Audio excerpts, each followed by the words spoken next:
अस्सलाम वालेकुम। अताफ़ी चौधरी आपकी खिदमत में हाजिर हूँ। मेरी तरफ से अहले वतन को 76वां योम आज़ादी मुबारक हो।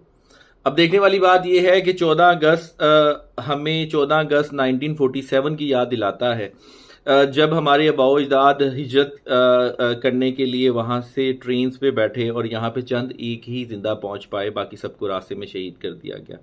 इसी तरह से जो है जिन्होंने पैदल हिजरत की वो भी चंद एक ही अपने मुल्क में पहुँच पाए। इतनी कुर्बानियों के बाद जो है हमने ये मुल्क हासिल किया और अल्लाह रब्बुल इज़्ज़त का ये हम पे बहुत बड़ा इनाम है। ये अपनी एक शनाख्त होना, अपनी एक पहचान होना, इस्लाम के नाम के ऊपर आपको मजहबी आज़ादी के साथ एक रियासत मिल जाना, ये अल्लाह रब्बुल इज़्ज़त का एक हम पे मैं ये समझता हूँ कि बहुत बड़ा इनाम है और एहसान है अल्हम्दुलिल्लाह। अब उसके बाद आ जाए कि हमने क्या किया, तो ये एक लंबी बहस है। हम हर मीडिया पे भी ये देखते हैं, एक इंतहाई मायूस कुन सूरत हाल भी सामने जो है वो देखने को मिल रही है। तो मैं वो पिछली बातें, वो कहते हैं ना, पिछले ना मारते तो घरदियां दी फौज होती। तो कहने का मतलब ये है कि अब इसको छोड़ दें। हमने आज के दिन ये अपने खुद से ये वादा करना है कि, और सबसे पहले जो देखने वाली बात ये है कि जो पेट्रियाटिज़म है, हुब्बुल वतनी है, वो हमारे ईमान का हिस्सा है। वो हमारे हमें इस चीज़ की समझ नहीं आती जब हम यहाँ से अपनी हर चीज़ बेच बूझ के और 4-5 बातें करके और हम जो है बाहर निकल जाते हैं। तो हमें ये समझना चाहिए कि आप अपनी एक बहुत बड़ी चीज़ सेक्रीफाइस कर रहे हैं, आप अपनी शनाख्त को सेक्रीफाइस कर रहे हैं, आप अपनी पहचान को सेक्रीफाइस कर रहे हैं, या अपने जो अल्लाह ने सबसे बड़ा आप पे इनाम दिया है आप उसकी नाशुक्री कर रहे हैं।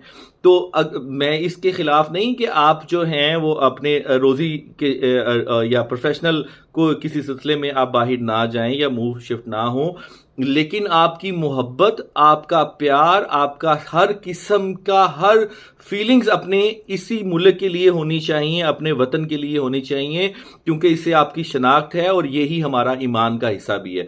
अब पॉजिटिव चीज़ें जो हैं, मैं ये समझता हूँ कि अब जितना होना था वो हो चुका हुआ है। इससे ज़्यादा मज़ीद वो, मुझे एक बात याद आ रही थी कि 2 सरदार साहब जा रहे होते हैं ना जी एक प्राइवेट जेट पे, तो वो जहाज़ ख़राब हो जाता है, तो पायलट जो है वो कॉल देता है जी कि ये 2 पैराशूट हैं, तो आप ये पहने और जंप करें, और ये आप बटन दबाएंगे तो पैराशूट खुल जाएगा और नीचे गाड़ियां खड़ी होंगी, वो आपको आपकी डेस्टिनेशन तक ले जाएंगी। वो दोनों पैराशूट पहनते हैं, जंप करते हैं, तो वो बटन दबाते हैं तो पैराशूट नहीं खुलता।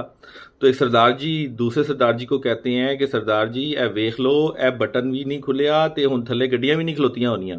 अब कहने का मकसद ये है कि हम ऑलरेडी नीचे गिर चुके हुए हैं। एक ऐसी उस बारे में मैं पॉलिटिकल डिबेट नहीं करना चाहता, लेकिन ये एक बंदे को जिसको हमने लीडर बनाया, उसने जाके बम के ऊपर ही पाँव मार दिया, एक सुसाइड कर ली। 9 मई जैसे वाकयात फिर सरजद हुए और एक गलत डायरेक्शन पे पहले कौम को डाला गया, और फिर ज़ाहिर है उसका नतीजा आना था, वो बस जो है वो दीवार में दे मारी गई, और उसके नतीजे में एक जो है वो पैनिक क्रिएट हुआ, एक मायूसी फैल गई।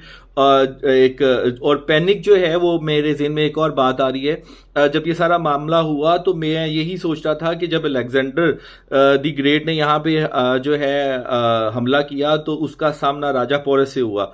तो राजा पोरस ने क्या किया कि अपने जो हाथी थे उनकी एक फौज आगे सामने खड़ी कर दी। तो अलेक्जेंडर ने बजाय फौज को टारगेट करने के हाथियों को टारगेट किया, और उसके नतीजे में एक पैनिक फैला, एक जो है भगदड़ मची, और जिसके नतीजे में वो हार गया।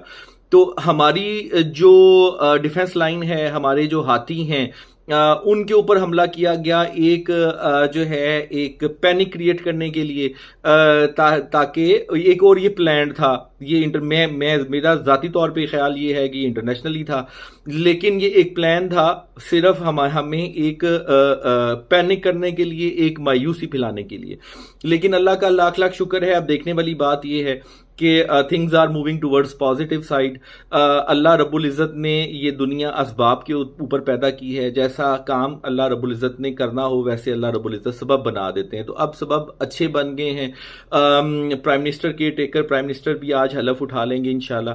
تو چیزیں بہتر ہیں. گجرانوالہ اسپیشلی اگر میں بات کروں تو ان کو میں مبارکباد کی مستحق ہے ڈسٹرکٹ گورنمنٹ, پنجاب گورنمنٹ, اور میں اسٹیبلشمنٹ کو بھی اس کی مبارکباد دیتا ہوں کہ جو موٹر وے لنک اتنی تیزی سے منصوبہ جو ہے وہ چل رہا ہے, اور اکتوبر 30 تک کی جو ہے ڈیڈ لائن دے دی گئی ہے, اور ہمیں کام ہوتا نظر آ رہا ہے.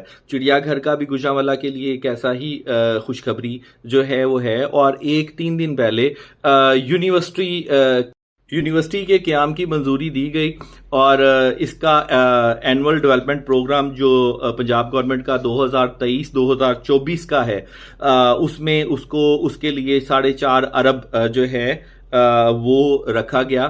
اور یہ 891 کنال پہ موڑ امن آباد کے قریب ہے جی, یہ جہاں پہ سیریل نمبر 32 اور 33 پہ تعمیر کی جائے گی, اور اس میں 4 فیکلٹیز اور 11 ڈپارٹمنٹ شامل ہیں. تو آپ سب کو اب جو ہے وہ آپ سب بھی مبارکباد کے مستحق ہیں. اس میں صرف میں ایک گزارش کرنا چاہوں گا کہ یہ جو یونیورسٹی کا قیام عمل میں لایا جا رہا ہے, اور اس میں جو 11 جو ڈپارٹمنٹس ہیں اس کو سارا میں نے دیکھا ہے, اور اس میں میٹلرجی جو ہے وہ شامل نہیں ہے. تو میری حکام بالا سے یہ ریکویسٹ ہے کہ گجرانوالہ شہر جو ہے وہ میٹل کا شہر ہے. یہاں پہ ایک ایسوسی ایشن صرف پورے پاکستان کی جی ڈی پی کا 6% تک جو ہے وہ کنٹریبیوٹ کرتی ہے. میں صرف ایک ایسوسی ایشن کی بات کر رہا ہوں, تو میٹل کی ایسوسی ایشن کی بات کر رہا ہوں. تو یہ اور ایکسپورٹرز میں بھی ہے جو 2 بلین سے زیادہ کا ریونیو سالانہ ہے. تو یہاں پہ میٹل کا کام زیادہ ہے, اور یہاں پہ جو یونیورسٹی ہے یہ آپ بھی مبارکباد کے مستحق ہیں کہ آپ نے جو ہے انتہائی درینہ مطالبہ جو ہے وہ گجرانوالہ کی عوام کا پورا کیا. تو اس میں میری یہ رائے ہے کہ میٹلرجی ڈپارٹمنٹ کو ضرور شامل کیا جائے, اور کیونکہ یہ ہماری جو اکانومی ہے اس کے لیے بہت بہتر ہوگا. ہمیں ایک اچھے پڑھے لکھے انجینئرز کی ضرورت ہے, انڈسٹری کو ضرورت ہے جو اپنے ہی شہر میں سرو کر سکیں. تو پلیز اس میں میٹلرجی ڈپارٹمنٹ کو بھی شامل کیا جائے. اور آپ سب کو ایک دفعہ پھر جشن آزادی بہت بہت مبارک. اللہ رب العزت ہمیں اس ملک پاکستان کو اسی طرح سے قائم دائم اور آباد رکھے. بہت شکریہ. السلام علیکم.